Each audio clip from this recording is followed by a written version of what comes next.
te veo con un libro entre las manos que se llama Pentagonía. Bueno, vamos a ver. Que es de Ramón Si Tamames. no se habla de mi libro, yo como... Umbral. Como aquel, ¿no? ¿Como quién? Umbral era, ¿no? Umbral, me voy. Me marcho. Don Ramón Tamames, muy buenos días. Es un Yo placer. era muy amigo de Umbral. Lo pasábamos en grande cuando estábamos juntos. Es un placer tenerle hoy Muchas aquí. gracias. Enseguida Para mí le también. preguntaré por el contenido de este libro, Pentagonía.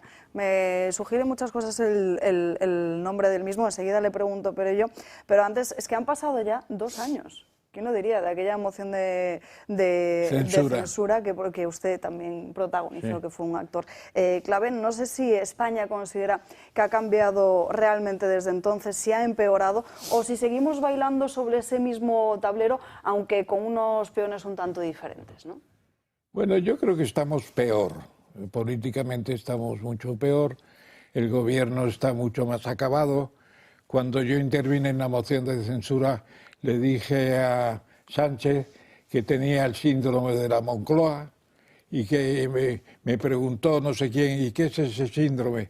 Pues el pensar que lo hago muy bien porque estoy rodeado de encandiladores que lo único que hacen es elogiarle, claro. Y luego además le dije que era un autócrata, que cada vez tenía más poder y que iba cegando las instituciones. Entonces el Instituto de Estadística, el Consejo General, el Tribunal Constitucional estaba a punto, en fin, iba cubriendo todo. Aún no había llegado al Banco de España, que es quizás la nota más sensible para los economistas. Está convirtiendo el Banco de España en una especie de junta de tasas para verificar una serie de ideas suyas y de su colega que le ha puesto allí, que es un ordeno y mando. No tiene sentido, aunque diga que reúne a mucha gente y discute, tiene un sentido autoritario ese señor, quiere imponer un fondo de pensiones a la fuerza y es un disparate. Aquel día verbalizó cuáles eran, a su juicio, los grandes males estructurales del país. No sé si considera que alguien ha podido tomar nota en estos años o que más bien lo suyo fue predicar en el desierto. No, yo creo que es la corrupción. La corrupción es total. Cuando estuve en la moción de censura no se había llegado todavía al hermanito en Badajoz. Claro, no se había llegado. Pero eso es una cosa que no se vio ni siquiera con Serrano Súñer, porque a Serrano Súñer cuando empezó a hacerlo mal le echó Franco, definitivamente. Cuando vio que le quería meter en la guerra con Alemania, le quitó. Y en cambio aquí este hombre no solamente no le quitan, la ha convertido en una personalidad y promueve un desastre en el Partido Socialista de Extremadura, donde la gente se toma el aforado como la impunidad. Bueno, y tampoco estaba la señora de Sánchez, Begoña Gómez, no estaba, y ha convertido la Moncloa en una especie de despacho de parabienes para sí misma, una gran socióloga, una gran economista, unos cursos de verano, no sé qué, todo financiado copiosamente. Y luego además pues tráfico de influencias en grandes empresas que procuran favores del Estado. Eso no se había visto nunca. A Franco tenía a su mujer, la llamaba la gente la Collares o los Dientes o no sé qué, doña Carmen, pero nunca se habló de que estuviera vendiendo el carbón de Asturias por su cuenta o que tuviera negocios de esto y lo otro. Es una vergüenza. Y además se está convirtiendo normal esa situación de asalto al poder y al dinero.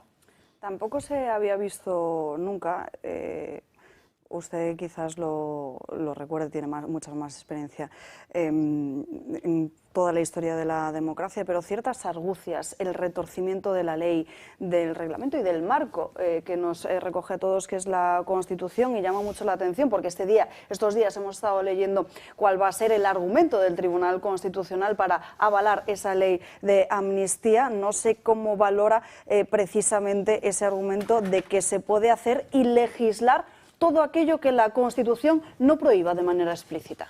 Mire, antiguamente en España había un economista cuyo nombre tengo ahora en la punta de la lengua, que al cabo de cada recurso, cada ley, cada reglamento, ponía el nombre de la persona interesada, en los años primeros del siglo XX.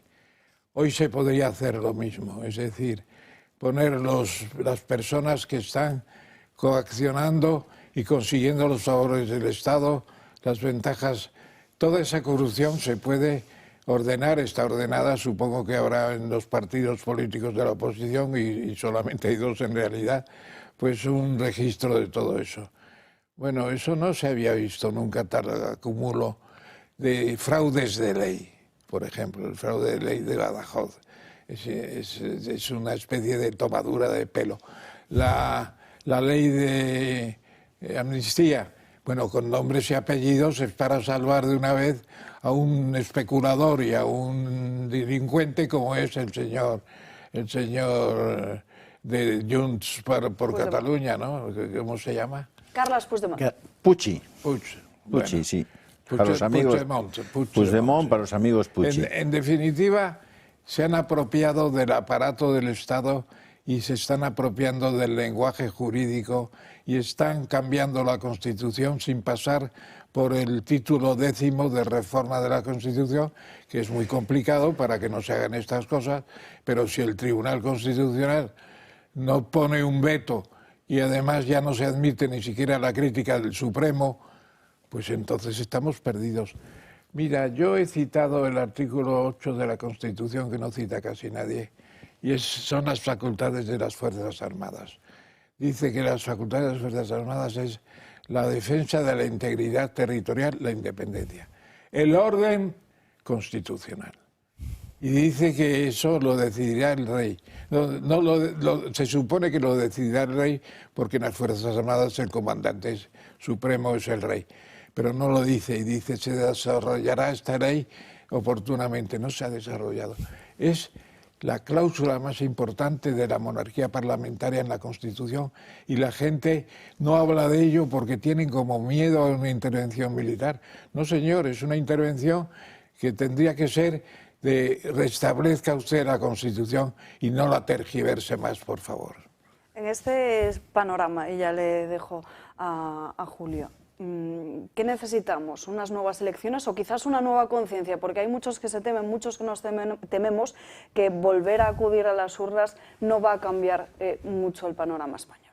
¿Cómo? Perdóname, porque estaba pensando... Si necesitamos unas elecciones o si realmente necesitamos un cambio en la forma de pensar de la sociedad, una nueva conciencia. No, la sociedad piensa lo suyo. Lo que pasa es que el arte que ha tenido, el arte maléfico que ha tenido Sánchez, es unir a separatistas con antisistema, con los incómodos del M16 o del M15, no me acuerdo, etcétera. Los ha unido a todos artísticamente y confluyen una serie de elementos completamente distintos, pero le dan un poder personal total. Y naturalmente luego tiene que pagar todo eso.